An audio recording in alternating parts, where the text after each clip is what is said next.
formidable robot.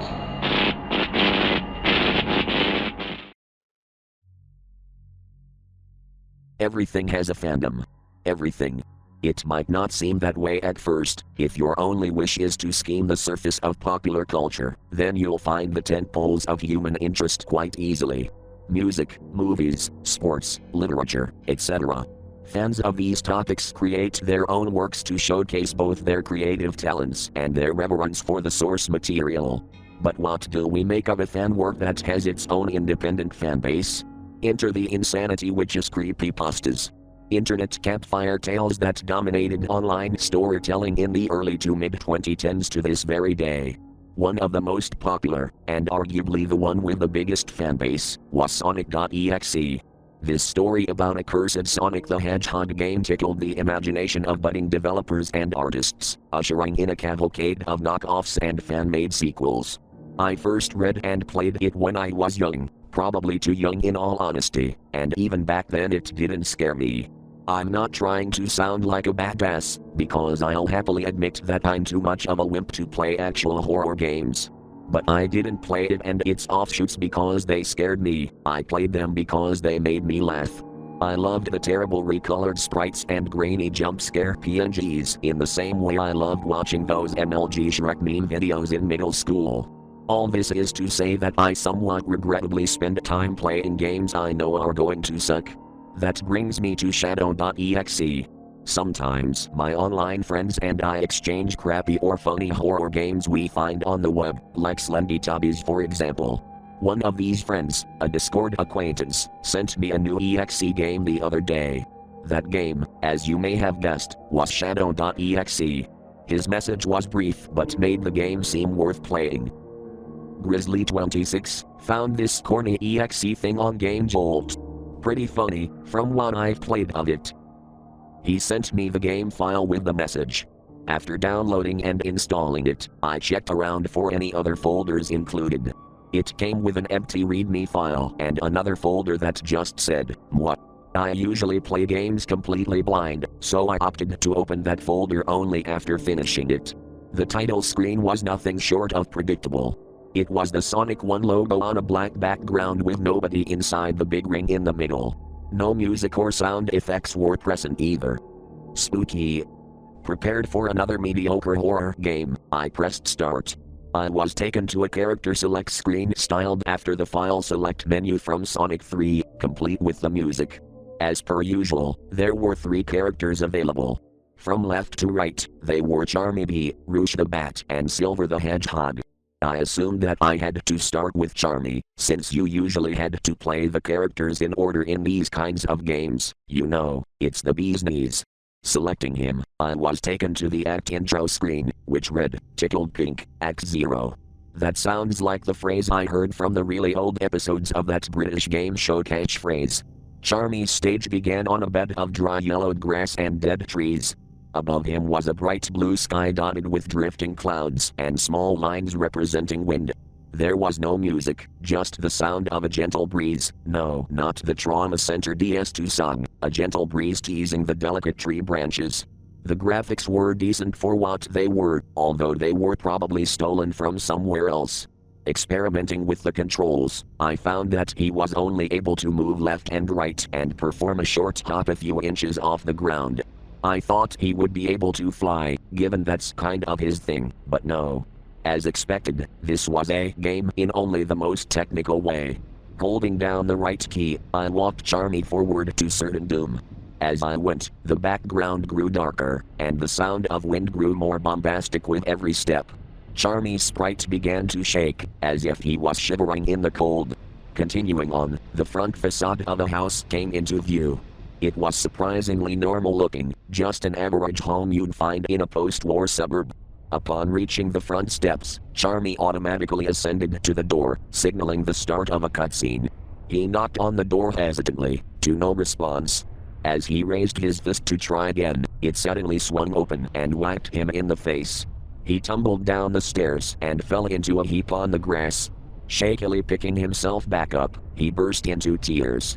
A deep throaty laugh emanated through my speakers, one that I had never heard before. I was fully expecting the Sonic.exe laugh, or the Kefka laugh if you prefer, to show up at some point, but it seemed like the game was going to use some original audio. The laughter looped for a little bit and then cut out. I had control of Charmy again and moved him to the opened entrance. The inside of the house was just as standard as the outside. The living room was bland and beige, with lamps and old furniture serving as background details. I wasn't allowed to leave the area, so I just paced back and forth and back and forth and back and forth and back and forth and what was I thinking? So I just paced back and forth and waited. The song was some kind of music box tune, like something you'd play in a nursery. But underneath the chimes, I could hear something. It was a voice, not unlike the laugh from earlier. I could just barely make out some of the phrases. Baby wanted his bottle. Very bad boy. Nap time. I had to admit that I was getting a little weirded out. I guess that was the intended effect, but still. I continued to walk Charmy around the room until the game took control again. He moved to the middle of the screen and stared straight at me. The music and voices stopped in an instant, and the only thing I could do was stare at him. The floor Charmy stood on began to creak and groan, the floorboards separating to create a wide hole. Unable to move, I watched as the young bee fell through it and down into the pitch-black basement. He stood unharmed in the center of the darkness, still non-movable. Suddenly, a lone light flickered to life above him, illuminating the entire screen. Charmy was situated between two blast tanks of pink acid, not unlike the water from Chemical Plant Zone. Hanging above them on ropes were Espio the chameleon and Vector the crocodile on the left and right sides of the room, respectively. They were both wearing Halloween masks, although of whom I couldn't tell. Espio's looked like a middle-aged woman, and Vector's looked like a middle-aged man. Before I could figure out what the hell this all meant, a figure appeared beside Charmy. It was a silhouette of a hedgehog from the games. To say it appeared beside Charmy wouldn't be entirely accurate, because it looked more like it was projected on the wall behind him. A shadow, if you will. I assumed this was the long-awaited debut of the titular demonic murderer, although he certainly didn't look like the shadow from the games. As quickly as he appeared, he faded away with a short laugh. After a couple seconds, a single word popped up at the top of the screen, written in big block letters. Choose. The Sonic drowning music started playing, you know, the one that goes ding dong ding dong ding dong ding dong, as Espio and Vector began lowering into the acid. Two buttons appeared next to me, one colored purple and one colored green. I guessed that I was only able to press one of them, so I randomly picked green. I expected to save Vector, but nothing happened. A countdown timer appeared in the middle of the screen, starting at 10. I continued to jump on the button, to no avail. It was only being pressed about halfway, and Charmy was clearly too light to push it all the way down. Defeated, I let the timer count down to 0. The music cut out and the ropes snapped, sending both Chosic members falling into the acid. They writhed about as their skin peeled and sizzled in the chemicals. A new message popped up at the top. Useless boy. As the skeletons of Espio and Vector sunk to the bottom of the tank, Shadow.exe appeared above his first victim. He looked a lot more three-dimensional, for lack of a better term. While still a silhouette, he was now on the same plane as Charmy, no longer a background element. Raising his ghostly hands to the sky, he summoned a pink acid droplet out of thin air. It fell directly onto the young bee's head, vaporizing his flesh and leaving nothing but bone. The sound of a crying baby was the only audio that accompanied this. After cutting to black, the game brought me back to the character select screen. Just like in the original Creepypasta, the file now featured an image of the deceased victim. It didn't look anything like Charmy though. It was a low-quality picture of a baby with a pacifier in its mouth, tinted pink. It was cast in shadow, making its expression difficult to read. The background was made black, and the music sounded like someone running up and down a flight of stairs. I had to admit that this was certainly an interesting EXE game, if a little bit odd. Predictably, Rouge was the next character unlocked. I selected her, taking me to the next level. This time, the stage intro card read, in Security Act 1. Rouge started in a dimly lit hall of mirrors. Again, the sprites were well made, although probably not original. The soundtrack here was a single note played over and over again, gradually increasing in speed. As I moved forward, I could see Rouge's reflection in the mirrors shift as she passed each one. She went from short to tall, thin to fat, beautiful to ugly. She was visibly upset as she passed each mirror, eventually just closing her eyes to spare herself the sight. The same laughter from the last stage looped as she got further and further right, culminating in a delighted roar that was so loud that it made me turn the volume down. The last mirror showed Rouge in a baggy hoodie and sweatpants, obscuring her entire figure from the neck down. She opened her eyes, lowered her head, and moved to the next screen. The next area appeared to be some kind of nightclub, complete with a thumping EDM track. Weird choice, but okay. It was a bit hard to discern what was going on in the background, because a bevy of smoke machines and strobe lights obscured all the detail. Rouge moved much more sluggishly, like she was fighting against the controls. All I could do was hold forward and wait. Eventually, and I do mean eventually, she got to the other side of the screen. At first nothing happened. I was about to turn around and go back, when out of the blue, a gloved hand reached out from the right side of the screen and jabbed some kind of needle into Rouge's arm. She staggered back and fell to the floor, sputtering and coughing violently. The music became an ear-piercing wail that oscillated in pitch. The background began to flicker rapidly, slowly fading back to the mirror room. With one last heave, she spewed some dark yellow bile onto the floor.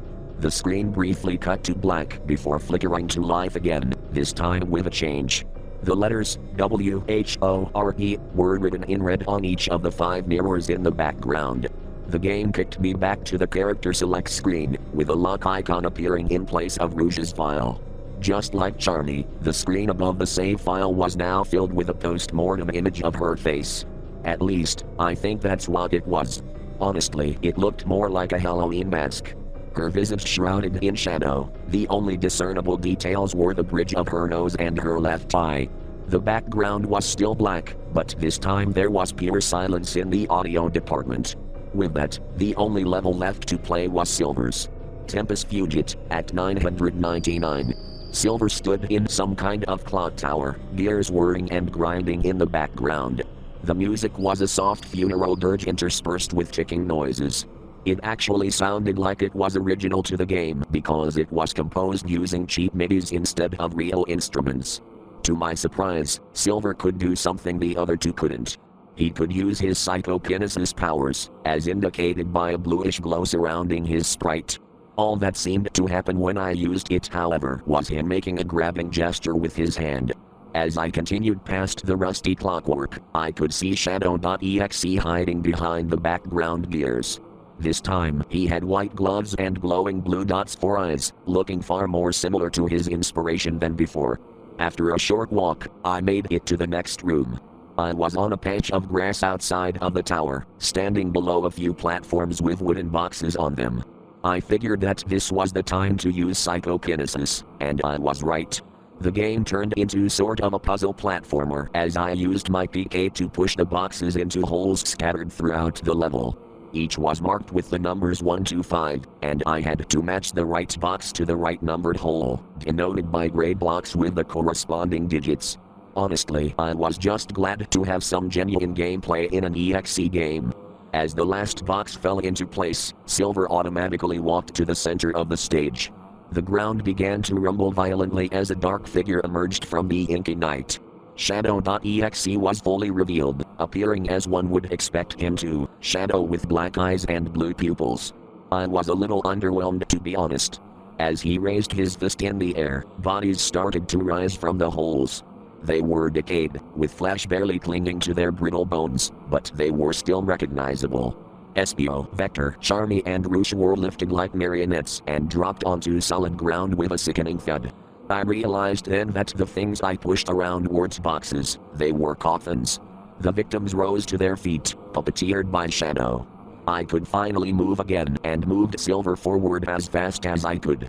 The others gave slow but persistent chase as I passed the gray blocks, tombstones I presumed, from earlier, which now read things like Rest in Peace Rose and Rest in Peace Charlie. I wasn't able to catch what the others said in the heat of the moment. Finally I arrived at the rightmost grave, the only one that had not yet been disturbed. The headstone said nothing. The music faded out as Silver knelt next to the hole, panting heavily. While it seemed like a safe spot, I noticed something concerning about Silver's sprite. As the seconds passed by, dark rings started to form around his eyes. His skin got saggier, his features became slimmer and more gaunt, and his breathing slowed significantly. He was aging before my eyes, with some impressively done sprite work to sell the effect. As he wasted to nothing but skin and bone, the classic "time over" message appeared, jingle included. Shadow popped up behind him, wearing a sinister grin. Silver turned to face him, and scared out of his wits, backed up to get away. Unfortunately for him, that meant falling backward into the open grave. He landed with a disgusting squelch, and a new epitaph was etched onto the tombstone. Rest in peace, Steven. Who the hell is Steven? With a burst of static, I was sent back to the character select. Silver had no new photo, just a question mark in its place. Lazy. Another bit of static, and the screen went black. I knew the formula all too well though. There had to be a final jump scare, there just had to be. Sure enough, two icy blue eyes peered out from the darkness. Red text appeared at the bottom of the screen. Know what happens when you don't feed your hedgehog? The full image of Shadow emerged, looking similar to the classic I Am God picture. Wide grin, soulless eyes, realistic rendering, the works. More text appeared. First he starves. Then he dies. And finally. Suddenly his eyes started bulging and pulsating rapidly. He rots. Both pupils exploded into a mess of maggots and green pus. Shadow's eyes were completely filled with grotesque-looking worms that crawled in and out of his sockets. Some were even caught in his teeth. The sight was grossing me the hell out more than scaring me, so I tried getting the escape key. That only brought up a notepad message that said, "You don't want me to rot, do you, Steven?"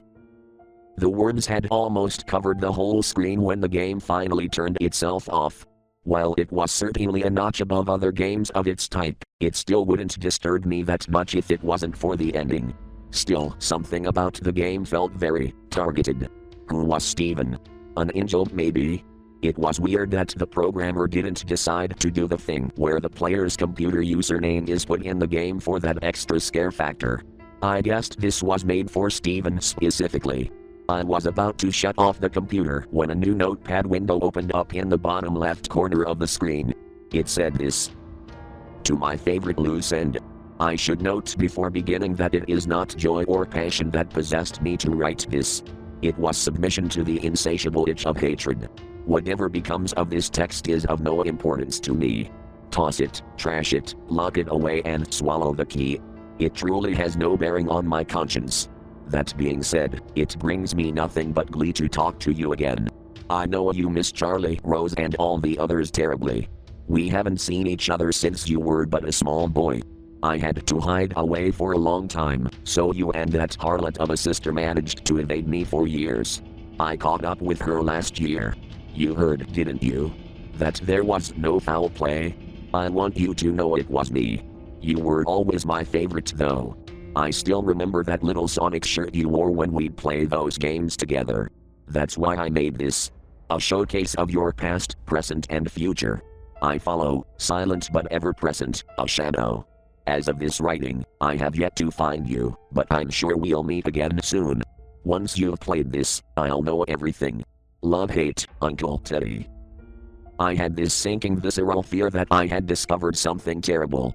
I looked up stories involving the murder or disappearance of people named Charlie, Rose or Steven and got a few articles as a result. Back in 2005, a married couple, Vincent and Eleanor Hansen, went missing from their home along with their 1-year-old son Charlie. The lead suspect was a family friend, Theodore Smith. He too disappeared, and the case was never solved. The Hansens' other kids, 10-year-old Rose and 8-year-old Steven, were at school the day their parents disappeared. I vaguely remembered hearing about this case in a true crime context years back, but I don't tend to engage with that kind of stuff often. Now that I had a surname, I was able to look up what happened to Rose. Nearly 20 years after the first incident, she was found dead from a heroin overdose. She was living on the streets as a prostitute and was not immediately able to be identified. What happened in 2005 was simply a footnote in the few articles about her death. As mentioned in the note, no foul play was suspected. Bullshit, as I had discovered. Before reporting the game to the cops, I ventured into the one folder I hadn't seen yet. What? It was just one picture, depicting a deranged-looking man smiling at the camera. It wasn't hard to guess who that was. When I turned on my phone, prepared to call the authorities, I noticed that I had received a new Discord message. In all of the drama, I had forgotten who gave me the game in the first place. The conversation went as follows: I'm FreeSFX. Grizzly26, sorry, I think I sent you the wrong file. I was talking about a different Shadow.exe. Don't play the one I gave you. He included a link to a Game Jolt page featuring a different Shadow.exe. FreeSFX, too late. Where the hell did you find it? Grizzly26, found it on the internet. Can't remember where. FreeSFX, really? Because I can't find it anywhere on Google. It seems like it was made for a single person. Does the name Steven ring a bell?